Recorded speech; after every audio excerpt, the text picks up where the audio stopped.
فاریہ کی لائف بہت بورنگ سی تھی. روزانہ لیٹ اٹھنا، فون میں ہر وقت اسکرولنگ کرتے رہنا، کھانے کو اسکپ کر دینا، نو ٹائم فار ہر سیلف، بس تھکن اور گلٹ ہر وقت رہتا تھا. ایک رات وہ بہت تھک چکی تھی. اس نے اٹھ کر اللہ تعالیٰ سے دعا کی کہ یا اللہ مجھے بیٹر بننا ہے، پلیز ہیلپ می. اگلی ہی صبح اس نے اپنے آپ سے کہا کہ بس اب اور نہیں. وہ فجر کے لیے اٹھ گئی. پہلی بار صبح کا سکون اس نے محسوس کیا. وضو کے دوران پانی تو ٹھنڈا تھا مگر دل کو سکون دے رہا تھا، جیسے ہر برڈن دل سے اتر گیا ہو. اس نے نماز فجر پڑھی اور سجدے میں بہت روئی. اس نے محسوس کیا کہ اللہ اس کے بہت قریب ہے. ایک سمپل سی آیت نے اس کے دل کو بہت سکون دیا کہ اللہ کے ذکر میں دل کا سکون ہے. فاریہ نے ہر صبح 3 چیزیں لکھنا سٹارٹ کی جن کا وہ شکر ادا کرتی تھی. اسے زندگی آہستہ آہستہ لائٹ اور خوبصورت لگنے لگی. اب وہ بغیر میل کو اسکپ کیے کھانا کھاتی تھی. ہر بائٹ سے پہلے بسم اللہ کہنا اس کی عادت بن گئی تھی. دن کا ٹائم مینیج کرنا سٹارٹ کیا. اب اس کا ہر کام پلان کے اکارڈنگ ہوتا تھا. سٹریس کم اور سکون زیادہ آنے لگا تھا. پہلے فون کو اٹھاتے ہی انسٹاگرام کھول لیتی تھی مگر اب قرآنی آیات کو پڑھتی ہے کیونکہ اب فیڈ نہیں فیتھ میٹر کرتا تھا. جب اذان ہوتی تو وہ سب کام چھوڑ کر بیٹھ جاتی کیونکہ اس کو پتا تھا کہ اللہ از فرسٹ، نماز پہلے ہے. فاریہ کی دعاؤں میں اب رونا نہیں ہوتا تھا بلکہ یقین ہوتا تھا کہ اللہ will answer Hare all prayers. پہلے چڑ ہوتی تھی کام کرنے میں مگر اب خوشی ملتی تھی ماں کی ہیلپ کرنے میں. وہ ڈیلی ہر کام میں اپنی مدر کی ہیلپ کرنے لگی تھی. فاریہ نے سیکھا خدمت بھی عبادت ہے. عصر کے بعد کا وقت فاریہ کا فیوریٹ بن گیا. کوائٹ، کام اور اللہ کے بہت قریب. چھوٹی چھوٹی چیزیں جیسے کہ پانی پلانا، اسمائل دینا، کسی کی ہیلپ کرنا اب فاریہ کی ڈیلی روٹین کا پارٹ تھیں. چلتے پھرتے سبحان اللہ، الحمدللہ، اللہ اکبر کی تسبیح پڑھنا اس کی عادت بن گئی تھی. وہ واک نہیں ہیلنگ تھی. مغرب کے بعد اس کا دل خوش اور مطمئن ہوتا تھا اور وہ کہتی تھی کہ الحمدللہ فار دس ڈے. ہر رات وہ لکھتی تھی کہ کیا آج اللہ مجھ سے راضی ہوگا. یہ سوچ اس کو بیٹر بنانے لگی. فاریہ بہت بدل گئی تھی. اس کی روح زندہ ہو گئی تھی. صرف اس کی روٹین نہیں، اس کی لائف چینج ہو گئی تھی. اگر آپ بھی اپنی لائف کو فاریہ کی طرح بیٹر بنانا چاہتے ہیں تو بس یہ سٹیپس فالو کریں. دن کا آغاز فجر کی نماز سے کریں. روزانہ ایک آیت ود میننگ ضرور پڑھیں. ہر دن 3 چیزوں کے لیے ضرور گریٹفل ہوں اور ان بلیسنگز کو لکھیں جو اللہ نے آپ کو عطا کی ہیں. 5 وقت کی نماز کو ٹائم پر پڑھیں. فون یوز کرنا تھوڑا سا کم کر دیں. اللہ کی عبادت کا ٹائم زیادہ کر دیں. ذکر، واک، صدقہ اور چھوٹی چھوٹی گڈ ڈیڈز کریں. اور رات میں اپنے پورے دن کا حساب لیں کہ آج کون سی گڈ ڈیڈز کی ہیں اور کون سی بیڈ ڈیڈز کی ہیں، اور ہر دن کو آج سے بہتر بنانے کی کوشش کریں. موبائل کے بجائے اللہ کا ذکر کر کے سونے کی عادت ڈالیں. اگر یہ روٹین آپ کو بھی انسپائر کرے تو کمنٹ میں لکھیں مجھے بھی فاریہ جیسی لائف چاہیے، اور اس ویڈیو کو کسی مسلم سسٹر کے ساتھ ضرور شیئر کریں. السلام علیکم دوستو، اگر آپ اپنی زندگی میں حفاظت، سکون اور برکت چاہتے ہو تو آج کے لیے یہ ویڈیو آپ کے لیے ہے. آج ہم بات کریں گے آیت الکرسی کے وظیفے کے بارے میں. دوستو، آیت الکرسی قرآن کی سب سے پاورفل آیت میں سے ہے. اس کی فضیلت یہ ہے کہ یہ حفاظت دیتی ہے، شیطان سے بچاتی ہے، دلوں کو سکون دیتی ہے. حدیث میں آتا ہے کہ جو رات میں آیت الکرسی پڑھتا ہے اللہ اس کی حفاظت کرتا ہے اور اس کے پاس شیطان نہیں آتا، اور جو ہر نماز کے بعد پڑھتا ہے اس کے لیے جنت کے دروازے کھول جاتے ہیں. آپ اس سے سمپل روٹین میں شامل کرو. ہر فرض نماز کے بعد ایک بار، سونے سے پہلے ایک بار، گھر سے نکلتے وقت بھی پڑھ سکتے ہو. آیت الکرسی کو اگر زیادہ پڑھنا چاہو تو آپ 11 یا 33 بار پڑھ سکتے ہو اگر پڑھنا چاہو تو. سب سے امپورٹنٹ یقین کے ساتھ پڑھنا ہے آپ کو. اگر آپ کو ڈر لگتا ہے یا گھر میں نیگیٹیوٹی فیل ہوتی ہے تو روز آیت الکرسی پڑھو، انشاءاللہ سکون ملے گا. یا اللہ ہمیں آیت الکرسی کی برکت عطا فرما، ہمیں اور ہر بری چیز سے بچا، آمین ثم آمین. اگر آپ کو یہ میرا ویڈیو پسند آیا ہے تو لائک کریں، شیئر کریں اور سبسکرائب ضرور کریں. یہ قرآن کی آیت ہے، اسے روز پڑھنا ہے، برکت کا سبب ہے، کوئی فکس نمبر ضروری نہیں ہے۔ تھینک یو سو مچ میرا ویڈیو السلام علیکم دوستو، اگر آپ زندگی میں پریشان ہو، کوئی پرابلم ختم نہیں ہو رہی تو آج کا یہ ویڈیو آپ کے لیے ہے۔ اس ویڈیو کو اینڈ تک ضرور دیکھیے۔ دوستو، ہر انسان کی زندگی میں مشکلیں آتی ہیں، کبھی پیسوں کی، کبھی ہیلتھ کی، کبھی رشتوں میں ٹینشن، لیکن ایک چیز ہے جو سب کچھ بدل سکتی ہے، وہ ہے دعا۔ آج میں آپ کو ایک سمپل اور پاورفل دعا بتانے والی ہوں جو آپ کو روز پڑھنا ہے، اور اس دعا سے آپ کے جتنی بھی مشکل پریشانیاں وہ ہمیشہ کے لیے ختم ہونے والی ہے۔ بس آپ کو اس دعا کا صحیح سے عمل کرنا ہے۔ میں آپ کو بتا دیتی ہوں اس دعا کو کتنی بار پڑھنا ہے۔ اس دعا کو 100 ٹائمز پڑھنا ہے، مطلب ایک تسبیح پڑھ سکتے ہو یا کم سے کم 11 بار ضرور پڑھ لو۔ اور اس دعا کو پڑھتے وقت اتنا یقین رکھو کہ اللہ سن رہا ہے، اللہ دیکھ رہا ہے۔ اب یہ دعا کیسے پڑھنا ہے؟ وضو میں پڑھنا بیسٹ ہے، نماز کے بعد پڑھنا اور بھی پاورفل ہوتا ہے، صبح یا رات میں پڑھ سکتے ہو۔ سب سے امپورٹنٹ بات ہے دل سے پڑھنا ہے، صرف زبان سے نہیں۔ دوستو، دعا ایک ایسی چیز ہے جو تقدیر بھی بدل سکتی ہے۔ اگر آپ سچ میں اللہ پر بھروسہ رکھتے ہو تو آپ کی مشکل ضرور آسان ہوگی۔ چلو سب مل کر دعا کرتے ہیں۔ یا اللہ، جو بھی یہ ویڈیو دیکھ رہا ہے اس کی ہر مشکل آسان کر دے، اس کی ہر دعا قبول فرما، آمین۔ یہ جو میں نے دعا بتائی وہ آپ کو اسکرین پہ نظر آ رہی ہے، اس دعا کو آپ کو روز پڑھنا ہے۔ اگر آپ کو یہ ویڈیو پسند آئی ہو تو لائک کریں، شیئر کریں اور سبسکرائب ضرور کریں۔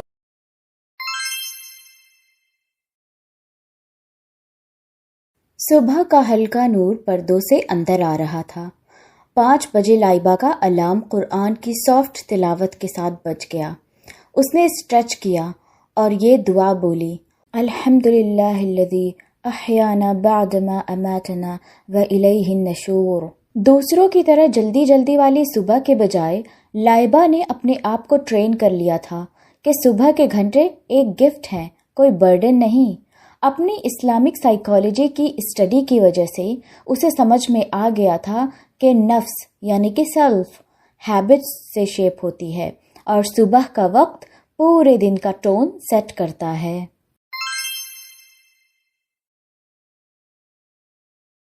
وہ اپنے بیڈ کے ایج پر بیٹھی، اپنے دل پر ہاتھ رکھا، آنکھیں بند کر کے اس نے اپنی نیت بولی، یا اللہ، میں یہ صبح آپ کے لیے ڈیڈیکیٹ کرتی ہوں، میرے آج کے ایکشنز مجھے آپ کے اور قریب لے جائیں۔ نیت ریسٹلیس مائنڈ کو اینکر کرتی ہے اور اس کو ایک ڈائریکشن دیتی ہے۔ صرف پروڈکٹیوٹی کے لیے اٹھنے کے بجائے لائبہ پرپس کے لیے اٹھتی تھی، ورشپ اور نیک کام کرنے کے لیے۔ بسم اللہ سے وضو کرنا شروع کیا اور بیچ بیچ میں لا الہ الا اللہ پڑھتی گئی۔ وضو کا ٹھنڈا پانی اپنے چہرے پر محسوس کیا جو نیند کی ہیوینس کو دھوتا گیا۔ ہر بوند اسے نبی صلی اللہ علیہ وسلم کی بات یاد دلاتی تھی کہ وضو کے ساتھ گناہ بھی گرتے ہیں۔ پانی نے اس کے سینسز کو جگایا اور باڈی کو پریزنٹ مومنٹ میں گراؤنڈ کیا، اور اس کا سول اسپرچولی لائٹ ہو گیا۔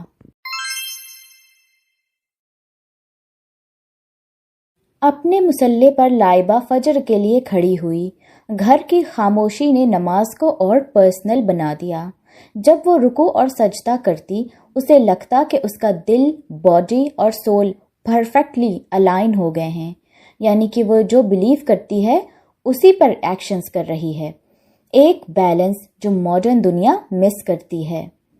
پریئر کے بعد اس نے قرآن کھولا۔ آج اس نے اس آیت پر ریفلیکٹ کیا کہ بے شک اللہ کے ذکر میں ہی دل کو سکون ملتا ہے۔ اس نے کچھ تھاٹس جرنل بھی کیے۔ اس نے لکھا کہ کیسے اس کی انگزائٹی کام ہوتی ہے جب وہ اللہ کے سامنے سرنڈر کرتی ہے، اور کیسے ذکر یعنی ریممبرنس اس کا انٹرنل سٹیٹ کو ٹرانسفارم کر دیتی ہے۔ اسلامک سائیکالوجی کہتی ہے کہ ذکر مائنڈ کے تھاٹ پیٹرنز کو ری شیپ کرتا ہے، یعنی کہ جو بھی آپ کی وریز ہیں اس کو توکل کے ذریعے بدل دیتا ہے۔ سورج نکلنے سے پہلے لائبہ اپنی یوگا میٹ پر کھڑی ہو کر اسٹریچز کرنے لگی۔ وہ صرف اپنی روح کا نہیں بلکہ اپنی باڈی کا بھی خیال رکھتی تھی، کیونکہ وہ نبی صلی اللہ علیہ وسلم کی وہ حدیث فالو کرتی تھی جس میں انہوں نے بتایا کہ ہمارا بدن اللہ کی طرف سے ہمیں امانت میں ملا ہے، جس کا ہمیں خیال رکھنا ہے، اور ہمارے باڈی کا ہمارے اوپر حق ہے، رائٹ ہے جو ہمیں ادا کرنے ہیں۔ ہر ڈیپ بریدنگ کے ساتھ وہ آہستہ آہستہ ذکر کرتی، جیسے استغفر اللہ، الحمدللہ، یا پھر وہ اللہ کے 99 ناموں کا ذکر کرتی۔ کچن میں اس نے ایک لائٹ اور ہیلدی بریک فاسٹ بنایا، اوٹس، ڈیٹس، ہنی، تلبینہ اور وارم پانی۔ اس نے نبی صلی اللہ علیہ وسلم کی ماڈریشن والی عادت یاد کری کہ نبی صلی اللہ علیہ وسلم نے فرمایا کہ ہمیں کھانا ہمیشہ ماڈریشن میں کھانا چاہیے، یعنی کہ پیٹ بھر کر نہیں، بلکہ 1/3 پیٹ بھرا، 1/3 پانی کے لیے جگہ اور 1/3 ہوا کے لیے۔ اور اس نے جلدی جلدی کھانے کے بجائے مائنڈفل دھیرے دھیرے بائٹس لینا شروع کیے۔ کھانا کھاتے وقت اس نے اپنا دن کا ریویو شروع کیا، یعنی کہ آج کیا کیا کرنا ہے۔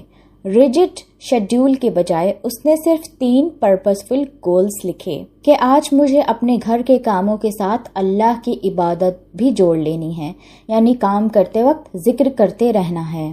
اپنے غصے اور اریٹیشن پر کانشیسلی نظر رکھتے ہوئے کائنڈنس دکھانی ہے۔ جب تک سورج نکل آیا، لائبہ ایک کمپلیٹ پرپسفل سائیکل جی چکی تھی۔ وہ بالکنی پر گئی اور اس نے آسمان کو دیکھا۔ اسے یقین تھا کہ برکت انہی ارلی آورز میں چھپی ہوتی ہے۔ جیسے نبی صلی اللہ علیہ وسلم نے فرمایا کہ برکت صبح کی ارلی آورز میں ہی ہے۔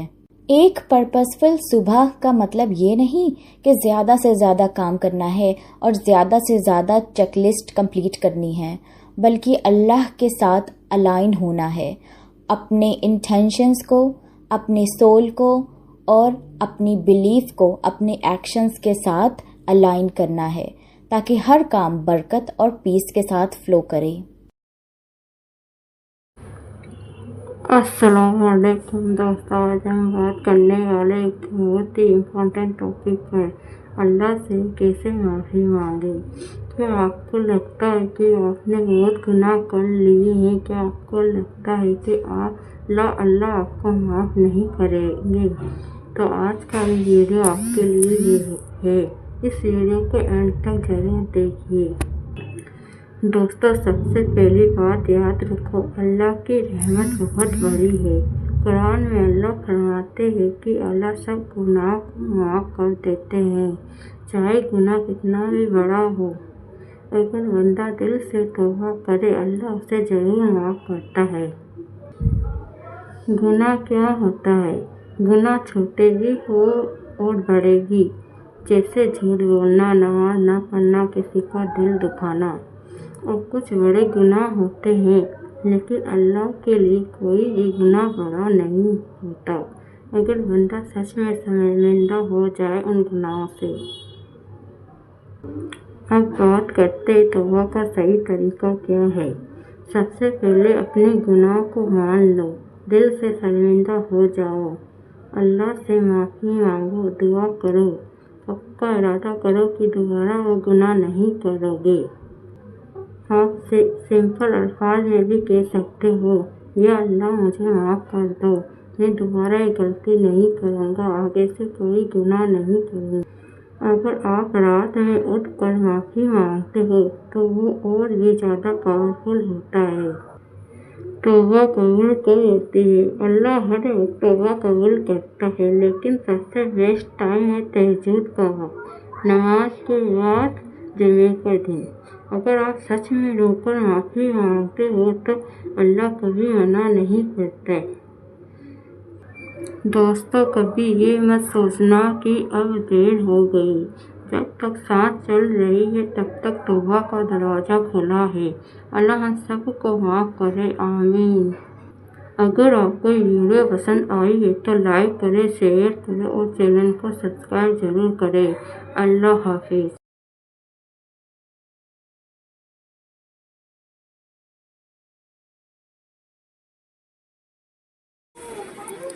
عمل سے زندگی بنتی ہے جنت بھی جہنم بھی، یہ خاکی اپنی فطرت میں نہ نوری ہے نہ ناری ہے۔ باوجہ بیٹھنے کی کوشش کریں، باآداب بیٹھیں۔ تعلیم کا مقصد دل متاثر ہو، یعنی جنت کے واقعات آئے تو دل خوش ہو، جہنم کے واقعات آئے تو دل غمگین ہو۔ کلام اللہ اور اس کے رسول صلی اللہ علیہ وسلم کی بات اور صاحب کلام یعنی اللہ اور رسول صلی اللہ علیہ وسلم کی عظمت کو دل میں لے کر بیٹھیں۔ تعلیم میں بیٹھنے سے پہلے اپنی ضروریات سے فارغ ہو کر بیٹھیں۔ تعلیم میں چھوٹے چھوٹے تقاضوں کو روک لیں۔ تعلیم میں دھیان توجہ کے ساتھ دل لگا کر بیٹھیں۔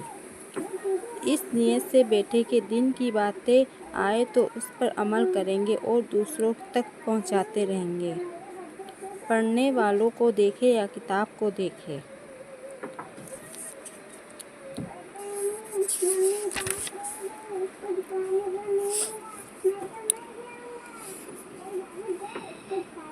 دیوار کے لگ کر یا ٹیک لگا کر نہ بیٹھیں۔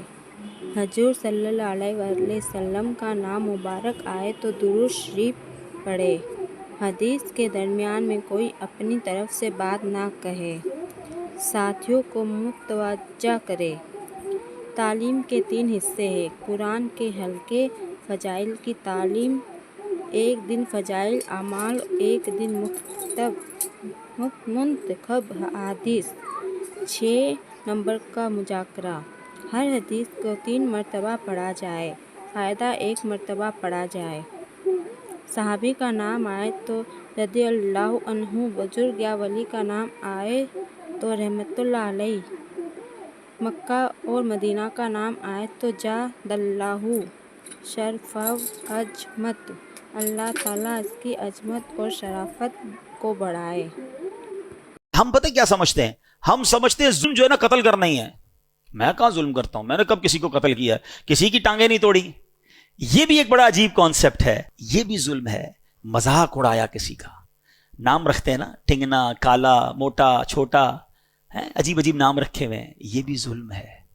جی جناب، کسی کا جوئے کے ذریعے مال بٹور لیا، یہ بھی ظلم ہے۔ سود کے ذریعے مال لے لیا، یہ ظلم ہے۔ ناپ تول میں کمی کر کے مال چھین لیا، یہ بھی ظلم ہے۔ رشوت لی جو ظلم ہے۔ والدین کو ستایا ظلم ہے۔ پڑوسی کو تکلیف دی ظلم ہے۔ رات کو شور شرابہ کر کے، نائٹ کرکٹ کھیلنے والوں، ساری رات شور مچا کر لوگوں کی نیندیں برباد کرنے والوں، یہ بھی ظلم ہے۔ جو غلط پارکنگ کرتے ہیں، سوچتے بھی نہیں نا، بیڑا جو ہوتا ہو دیکھا جائے گا، میرا کام تو ہو جائے، چاہے بیچارہ وہ گھر سے نکل ہی نہ سکے، اس کا دروازہ لاک کر دیا، یہ بھی ظلم ہے۔ بہتان لگایا، الزام لگایا، ظلم ہے۔ ظلم ہوتا ہے، چاہے چھوٹا ہو یا بڑا ہو۔ حضرت ابو ذر رضی اللہ تعالیٰ، ان کو ایک صحابی نے دیکھا کہ وہ اپنے غلام کے ساتھ ہیں، ان کے کپڑے بھی ویسے ہی، غلام کے بھی ویسے ہی، کوئی فرق نہیں، بالکل ایک جیسا ہی اسٹائل، کھانا پینا بھی ایک جیسا۔ تو کہا ابو ذر آپ کیسے کپڑے پہن کے گھوم رہے ہیں؟ کہتے میرے ساتھ ایک واقعہ ہوا کہ میں نے حضرت بلال رضی اللہ تعالیٰ عنہ کو، کوئی بات چیت ہوئی ہوگی تو کہہ دیا کہ اے کالی ماں کے بیٹے، اسی بات پہ انہوں نے کہہ دیا۔ حضرت بلال کو بہت زیادہ دکھ ہوا، وہ پہنچ گئے نبی پاک علیہ الصلوۃ والسلام کے پاس، کہا حضور، حضرت ابو ذر نے مجھے ایسا کہا ہے۔ پیارے آقا علیہ الصلوۃ والسلام نے حضرت ابو ذر سے صرف یہ فرمایا کہ لگتا ہے ابھی تک تمہارے اندر وہ جہالت کے زمانے کی کچھ چیزیں باقی ہیں۔ خلاصہ عرض کر رہا ہوں، حضرت ابو ذر رونے لگے، اتنا روئے، اتنے پریشان ہوئے کہ باہر گئے اور اپنا جو گال تھا نا وہ تپتی ریت پر رکھ دیا، اور حضرت بلال سے کہا بلال جب تک تم میرے منہ پر اپنا پیر نہیں رکھو گے میں سمجھوں گا مجھے معافی نہیں ملی ہے۔ یہ کیسی معافی تھی، یہ کیسی ندامت تھی۔ اور اس کے بعد نبی پاک علیہ الصلوۃ والسلام نے کچھ اس طرح فرمایا کہ یہ غلام تمہارے بھائی بہنوں کی طرح ہیں، ان کو اپنی طرح ہی رکھو۔ تو کہتے ہیں اس دن سے اب میں اپنے غلاموں جیسا ہی لباس پہنتا ہوں، ان کے ساتھ ہی کھاتا ہوں، ان جیسی لائف اسٹائل گزارتا ہوں۔ یہ جگرا تھا نا کہ اگر غلطی ہوئی تو فوراً معافی بھی کیسی مانگی۔ آج ہمارے غلام کو، ہم اپنے دوستوں کو، غریبوں کو جو جی چاہتا ہے کہہ کے گزر جاتے ہیں، ارے یار کوئی بات نہیں، چلتا ہے، اس کا تو ایسا ہی ہے معاملہ ہے، کیا کر لے گا، نوکر ہی ہے نا میرا، غریب ہی ہے بیچارہ، کیا کر لے گا۔ نہیں میرے میٹھے اسلامی بھائی، وہ بھی دل رکھتا ہے۔ حضرت بلال چلے گئے تھے نا نبی پاک کے پاس، وہ اللہ کی بارگاہ میں آج بھی ہاتھ اٹھا کے جا سکتا ہے، کہ یا اللہ اس نے میرا دل دکھایا ہے، پھر یاد رکھنا تتر بتر ہو جاؤ گے. ہم نے چلتے کاروبار تباہ ہوتے دیکھے ہیں، چلتی صحت ختم ہوتے دیکھی ہے.